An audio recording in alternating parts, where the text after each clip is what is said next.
Hello everybody, and welcome back to the channel for another weekly recap. If you find this video interesting, make sure you give me a thumbs up to encourage me to make more videos of this nature. Also, subscribe to my YouTube channel where you will find additional videos of this nature, as well as toolbox topic safety videos and leadership training videos. Now, as you can notice, I'm here in a hotel room somewhere in North Carolina, so you may hear some people out in the hall or you may hear other things. I haven't made it back to the home office, and in order to maintain my schedule of getting these out on Fridays, I'm going to cut the video in the field.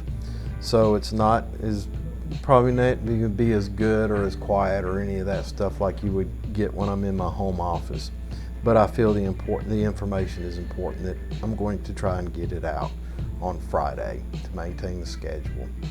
Well, let's get started right into it here.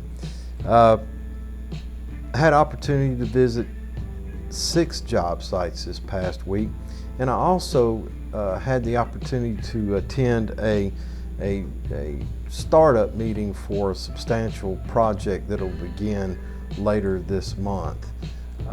More on that later, but the main thing I wanted to talk about from my visits this week is a conversation I had with a superintendent, and I'm going to call him WM or W. His approach seemed a little odd to me afterwards, and I'll explain later on. But as I was about to depart his job site, W said, "I thought about calling you the other day to ask you to say something to our guys about finding their voice." I inquired further. He went on to explain that he was in the middle of a track hoe wrecking operation, and he noticed the GC's superintendent in his line of sight inside the wrecking zone. Well, he ceased operations immediately. At the same time, his phone rang, and it was a team member calling to tell him that the GC's superintendent was on the other side of the structure that he was wrecking. Well, W was upset that the team member didn't stop the unauthorized person from entering the demolition zone or stop the demolition operation immediately. W said the team member knows about our stop work authority and our stop work policy. I talk about it regularly during our safety meetings. He should have stopped that guy. I don't care if it were the Pope.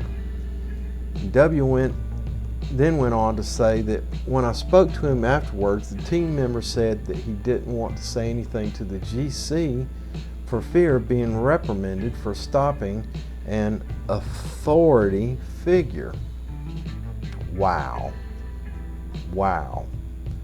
Many lessons at many levels.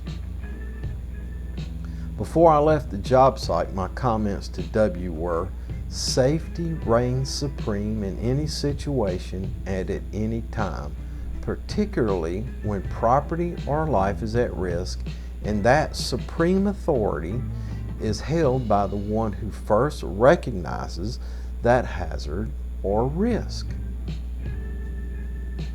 And I said this idiom must be reiterated endlessly until it becomes a fact. However, on my drive to the next job site, and as I sit here now, my mind continues to struggle with how to put in the words the other complex lessons to be learned from this scenario.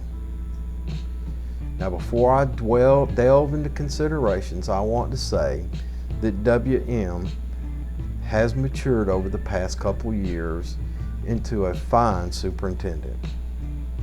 I find him to be conscientious about his work and sincerely interested in performing all his duties in a safe, timely, and efficient fashion. And his sincerity is revealed by the fact that he presented to me this interesting scenario. Let's have some considerations. First of all, Was our PTP/safety meeting effective and informative? Was the GC aware of the hazards? Was the GC a participant in our daily PTP? If not, did we properly safeguard the area of operation? Now, we have the duty and responsibility to protect our team members as well as anyone else who may encroach upon our work area. Remember what I said about W's approach seemed odd to me afterwards? He said he thought about calling me. Was W apprehensive about approaching me? Do I or we need to work on our relationship with our teammates so that they feel comfortable in approaching us? If it concerns one of us, it absolutely should concern all of us. Be approachable. Now, the word authority intimidates many people.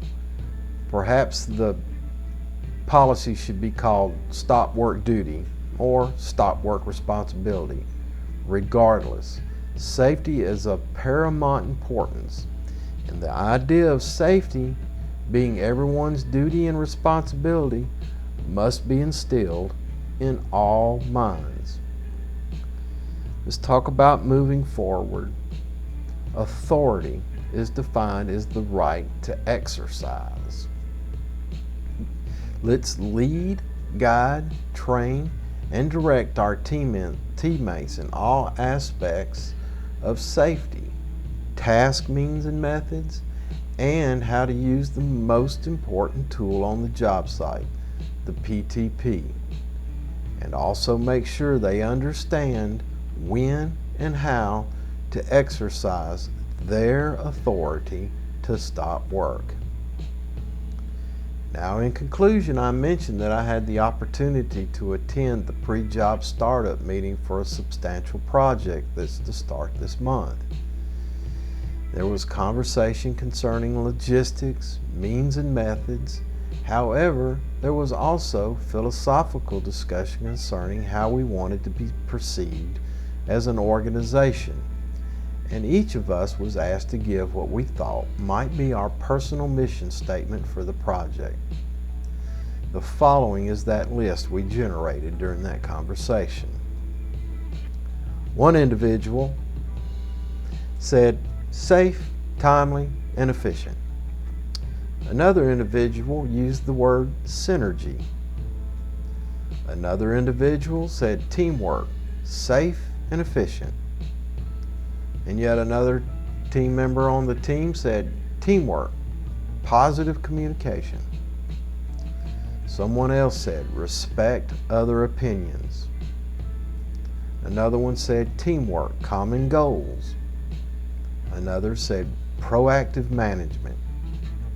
Someone else said utilize and respect abilities and resources to demonstrate our company's capabilities. Another one said prove worth and capabilities to the client.